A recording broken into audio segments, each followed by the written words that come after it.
শাপলা চত্বরের ঘটনায় শুধু ঢাকাতেই ৩২ জনকে হত্যার প্রমাণ পেয়েছে তদন্ত সংস্থা।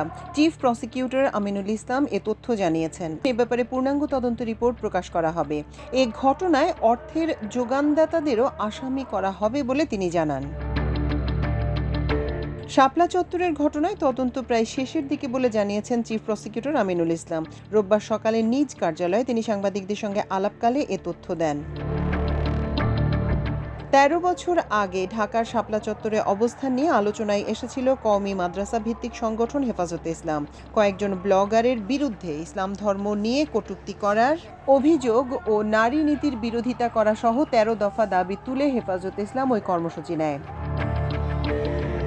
২০১৩ সালের ৫ই মে দিনভর উত্তেজনা ও সহিংসতা ছড়িয়েছিল ওই কর্মসূচিকে কেন্দ্র করে। সেই রাতে রাজধানীর অন্যতম বাণিজ্যিক এলাকা মতিঝিলে শাপলা চত্বর ঘিরে তৈরি হয়েছিল এক ভীতিকর পরিবেশ। শেষ পর্যন্ত পুলিশ, র্যাব ও সীমান্তরক্ষী বাহিনী বিজিবির অভিযানে খালি করা হয়েছিল শাপলা চত্বর। সেই অভিযানে নিহত হয়েছিল ১২ জন, এমনটাই তদন্তে বের হয়ে এসেছে বলে জানিয়েছেন চিফ প্রসিকিউটর। শেষের দিকে হওয়া প্রকৃত হত্যার সংখ্যা এখনই বলা যাচ্ছে না। ২০১৩ সালের ৫ই মে মতিঝিলের শাপলা চত্বরে হেফাজতে ইসলামের সমাবেশে আইনশৃঙ্খলা রক্ষাকারী বাহিনীর যৌথ অভিযান একটি বহুল আলোচিত ও বিতর্কিত ঘটনা, যা বাংলাদেশে শাপলা চত্বর গণহত্যা হিসেবে পরিচিত। ওই অভিযানটির নাম ছিল অপারেশন ফ্ল্যাশ আউট। এই ঘটনার তদন্ত চলমান রয়েছে। আগামী ৭ই জুলাই এর চূড়ান্ত প্রতিবেদন দেয়া হবে।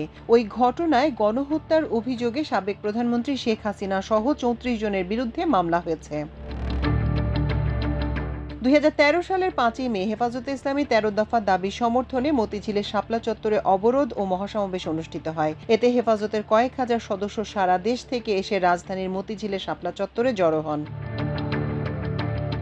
এর আগে অধিকারের মতো মানবাধিকার সংস্থা ৬১ জনের মৃত্যুর দাবি করলেও বিভিন্ন আন্তর্জাতিক মানবাধিকার সংস্থা ২৫ থেকে ৩০ জন এবং হেফাজত কয়েক হাজার মানুষের মৃত্যুর অভিযোগ তোলে। কিছুদিন আগে অবশ্য হেফাজত ৯৩ জনের একটি তালিকা প্রকাশ করে। এছাড়া আল জাজিরা তদন্তে পুলিশি অভিযানের পর ১৪ জন দাড়িওয়ালা ব্যক্তির মৃতদেহ দাফনের প্রমাণ পাওয়া গিয়েছিল।